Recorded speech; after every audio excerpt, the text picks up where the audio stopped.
लिपिक को बर्खास्त किया गया सर, क्या मामला था और किस प्रकार से? नर्मदापुर समिति के लिपिक जो है मोहन यादव, इनके खिलाफ आज जो है बर्खास्त के लिए कार्रवाई की गई है। जो विगत समय में शिकायत आई थी कि नर्मदापुर और मैनपाट के और 3-4 गाँवों में शासकीय भूमि को जो है निजी मद में दर्ज करा करके उसमें धान बेचा गया था।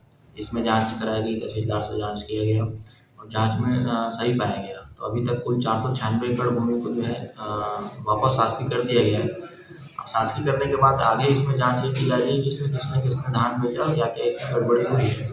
तो इसी क्रम में ये पाया गया कि जो नर्मदापुर समिति के जो लिपिक थे मोहन यादव, उनकी इसमें निजी भगत और संलिप्तता पाई गई थी।